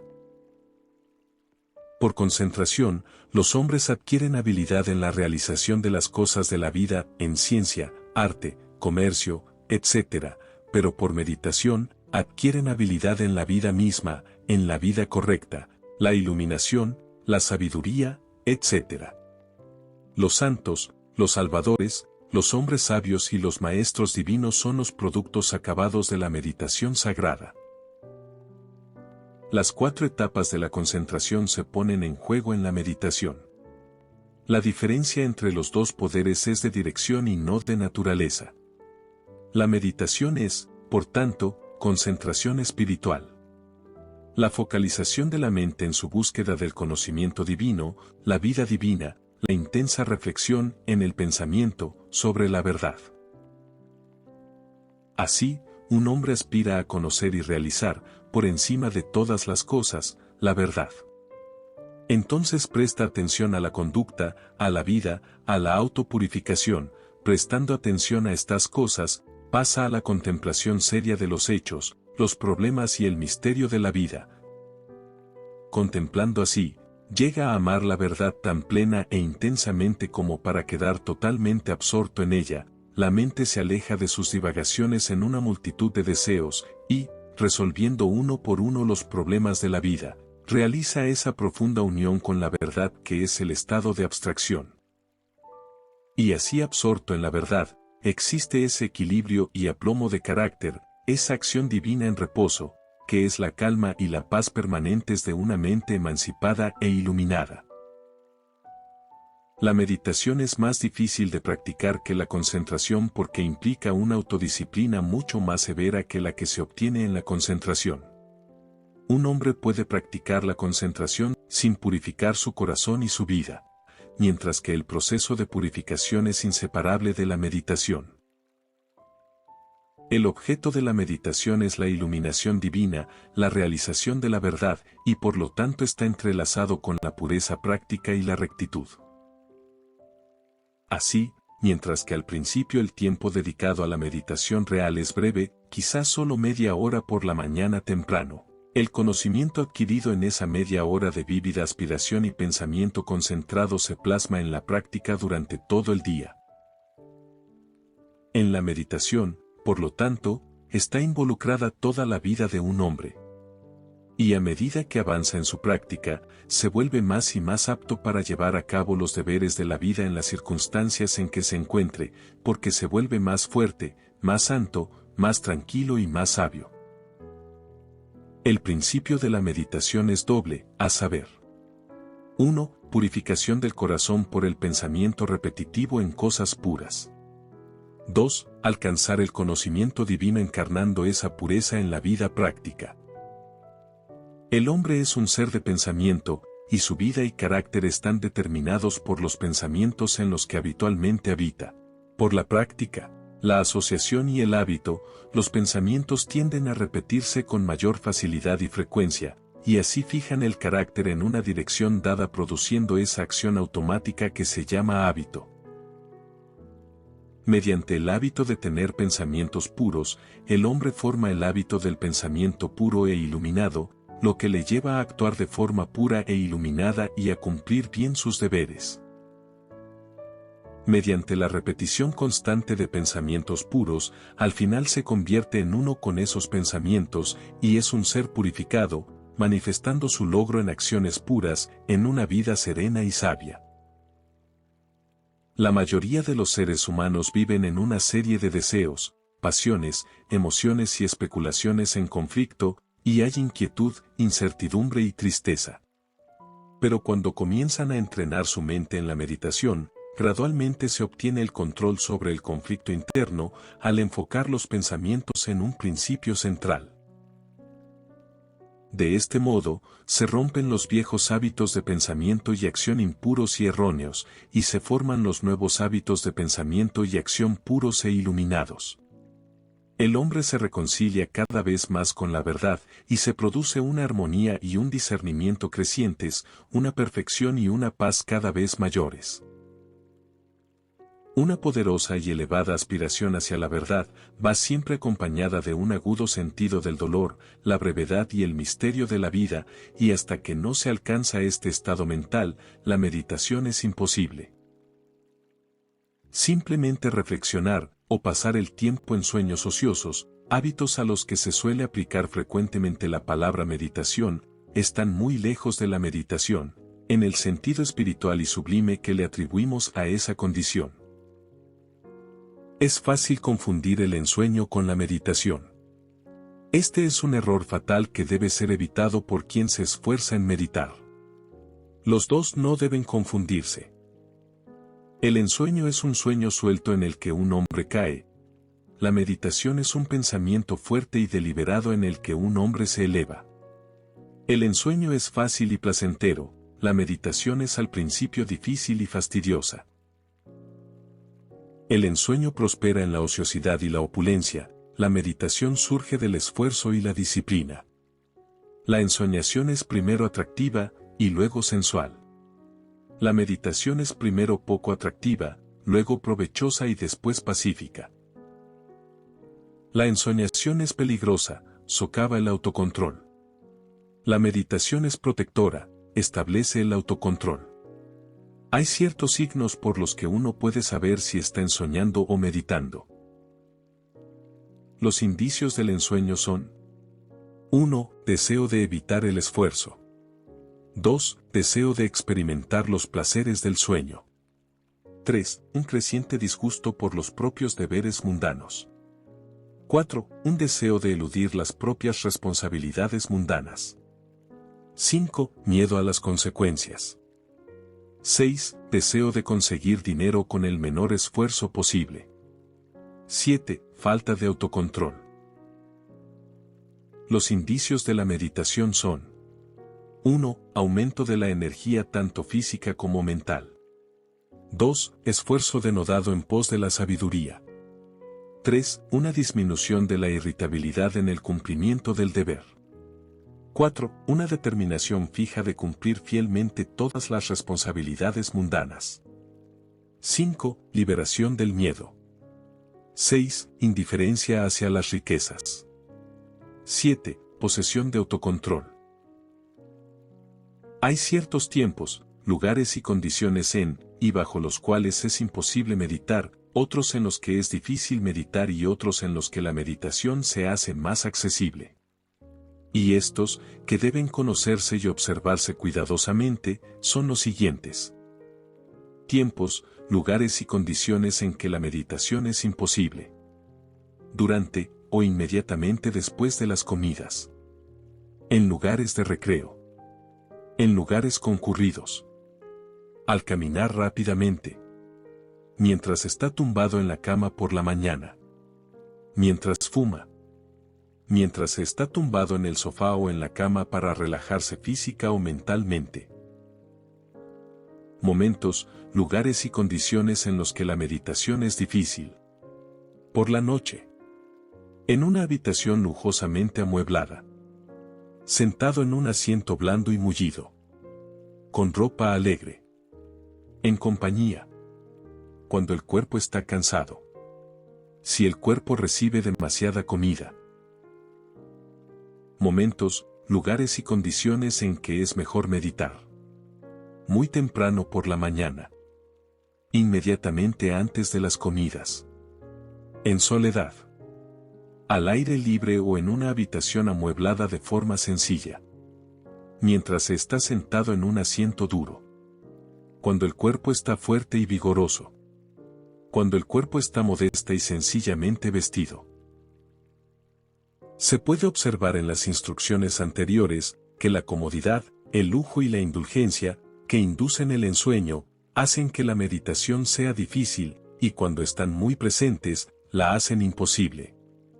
Mientras que el esfuerzo, la disciplina y la abnegación, que disipan el ensueño, hacen que la meditación sea comparativamente fácil. El cuerpo, también, no debe estar ni sobrealimentado ni hambriento, ni harapiento ni ostentosamente vestido. No debe estar cansado, sino en su punto más alto de energía y fuerza, ya que mantener la mente concentrada en un tren de pensamientos sutiles y elevados requiere un alto grado de energía tanto física como mental. A menudo, la aspiración puede despertarse mejor y la mente renovarse en la meditación, mediante la repetición mental de un precepto elevado, una frase hermosa o un verso de poesía.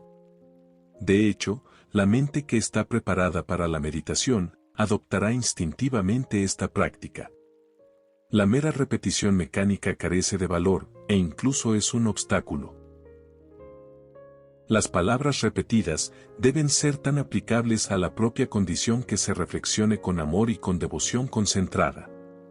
De esta manera, la aspiración y la concentración se combinan armoniosamente para producir, sin excesivo esfuerzo, el estado de meditación. Todas las condiciones anteriormente mencionadas son de la mayor importancia en las primeras etapas de la meditación, y deben ser cuidadosamente anotadas y debidamente observadas por todos los que se esfuerzan por adquirir la práctica. Y aquellos que siguen fielmente las instrucciones, y que se esfuerzan y perseveran, no dejarán de recoger, a su debido tiempo, la cosecha de pureza, sabiduría, bienaventuranza y paz. Y, seguramente comerán de los dulces frutos de la santa meditación. El poder del propósito. La dispersión es debilidad, la concentración es poder. La destrucción es un proceso de dispersión, la preservación es un proceso de unión. Las cosas son útiles y los pensamientos son poderosos en la medida en que sus partes están fuerte e inteligentemente concentradas. El propósito es un pensamiento altamente concentrado. Todas las energías mentales se dirigen a la consecución de un objeto, y los obstáculos que se interponen entre el pensador y el objeto son, uno tras otro, derribados y superados. El propósito es la piedra angular del templo del logro. Une y mantiene unido en un todo completo lo que de otro modo ya sería disperso e inútil. Los caprichos vacíos, las fantasías efímeras, los deseos vagos y las resoluciones poco entusiastas no tienen cabida en el propósito. En la determinación sostenida de lograr hay un poder invencible que se traga todas las consideraciones inferiores y marcha directo a la victoria. Todos los hombres de éxito son hombres de propósito. Se aferran a una idea, a un proyecto, a un plan, y no lo abandonan. Lo acarician, lo meditan, lo cuidan y lo desarrollan. Y cuando se ven asaltados por las dificultades, se niegan a rendirse. De hecho, la intensidad del propósito aumenta con la creciente magnitud de los obstáculos encontrados. Los hombres que han moldeado los destinos de la humanidad han sido hombres con un propósito firme. Han seguido una senda bien definida y se han negado a desviarse, incluso cuando se enfrentaban a la tortura y la muerte. Los grandes líderes de la humanidad son los forjadores de caminos mentales, y la humanidad sigue las sendas intelectuales y espirituales que ellos han trazado y perfeccionado. Grande es el poder del propósito. Para comprender cuán grande es, que una persona lo estudie en las vidas de aquellos cuya influencia ha moldeado el destino de las naciones y dirigido los destinos del mundo. En un Alejandro, un César o un Napoleón, vemos el poder del propósito cuando se dirige por canales mundanos y personales. En un Confucio, un Buda o un Cristo, percibimos su poder más vasto cuando su curso es por senderos celestiales e impersonales. El propósito va de la mano con la inteligencia. Hay propósitos menores y mayores según los grados de inteligencia. Una gran mente siempre será grande en propósito. Una inteligencia débil carecerá de propósito. Una mente a la deriva argumenta una medida de subdesarrollo. ¿Qué puede resistirse a un propósito inquebrantable? ¿Qué puede oponerse a él o desviarlo? La materia inerte cede ante una fuerza viva, y las circunstancias sucumben ante el poder del propósito. En verdad, el hombre de propósito ilícito, al lograr sus fines, se destruirá a sí mismo, Pero el hombre de propósito bueno y lícito no puede fracasar. Solo necesita renovar diariamente el fuego y la energía de su resolución fija para consumar su objeto. El hombre débil, que se aflige porque no se le comprende, no logrará gran cosa. El hombre vanidoso, que se aparta de su resolución para agradar a los demás y obtener su aprobación, no logrará gran cosa. El hombre de doble ánimo, que piensa comprometer su propósito, fracasará. El hombre de propósito firme, que ya sea enfrentando malentendidos y acusaciones injustas, o halagos y promesas sinceras, no cede ni una fracción de su determinación, es el hombre de excelencia y logros. De éxito, grandeza y poder. Los obstáculos estimulan al hombre de propósito. Las dificultades lo animan a un esfuerzo renovado. Los errores, las pérdidas, los dolores, no lo subyugan, y los fracasos son peldaños en la escalera del éxito, porque él es siempre consciente de la certeza del logro final. Todas las cosas ceden al fin a la energía silenciosa, irresistible y conquistadora del propósito. Desde la noche que me cubre, negra como el abismo de polo a polo, agradezco a los dioses que puedan existir. Por mi alma invencible, en las garras del destino, no he gemido ni he llorado. Bajo los golpes del azar, mi cabeza está ensangrentada, pero erguida. No importa cuán estrecha sea la puerta, cuán cargado de castigos esté el destino. Soy el dueño de mi destino. Soy el capitán de mi alma. La alegría de la realización. La alegría es siempre el acompañamiento de una tarea realizada con éxito. Una empresa terminada, o un trabajo realizado, siempre traen descanso y satisfacción. Cuando un hombre ha cumplido con su deber, se siente alegre y feliz, y no importa lo insignificante que pueda parecer la tarea. El hacerla fielmente y con toda la energía del alma siempre resulta en alegría y paz mental. De todos los hombres miserables, el que rehuye es el más miserable. Creyendo encontrar facilidad y felicidad evitando los deberes difíciles y las tareas necesarias que requieren de trabajo y esfuerzo, su mente está siempre inquieta y perturbada, se carga con un sentimiento interno de vergüenza y pierde la valentía y el respeto propio. El que no trabaje de acuerdo con sus facultades, que perezca de acuerdo con su necesidad. Dice Carlyle, y es una ley moral que el hombre que evita el deber, y no trabaja en toda la medida de su capacidad, en realidad perece, en primer lugar en su carácter y en último lugar en su cuerpo y circunstancias. Vida y acción son sinónimos, e inmediatamente que un hombre trata de escapar al esfuerzo, ya sea físico o mental, ha comenzado a decaer.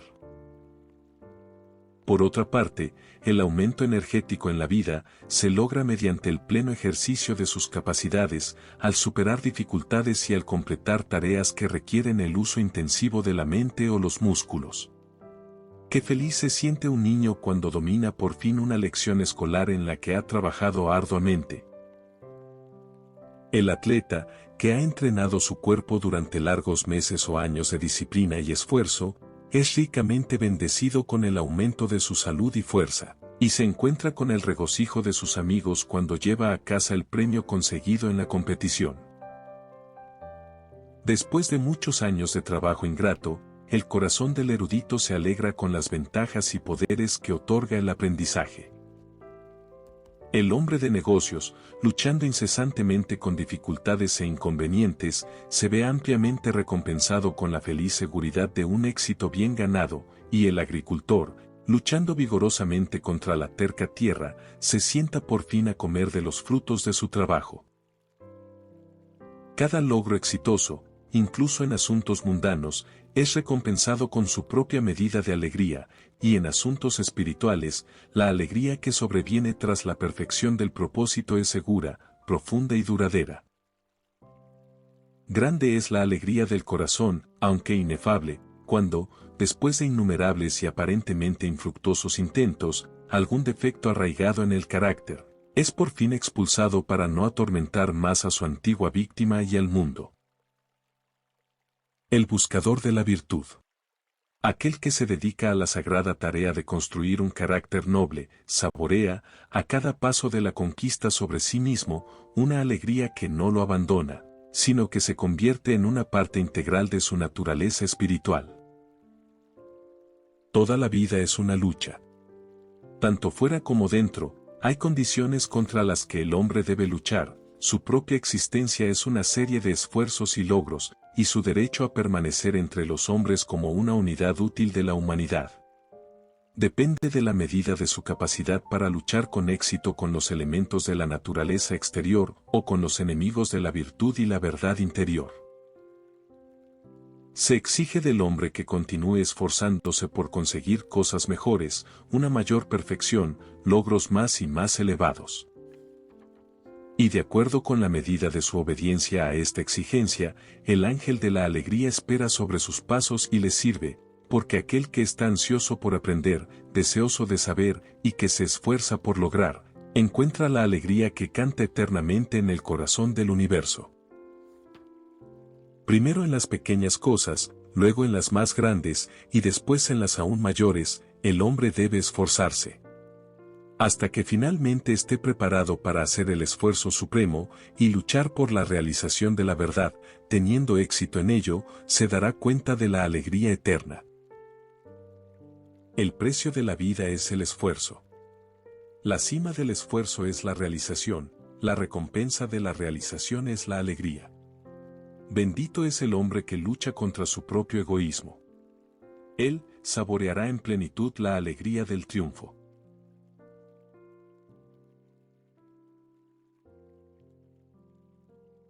Si te ha gustado el audiolibro, por favor suscríbete si no estás suscrito, pulsa me gusta, comenta y comparte. Gracias.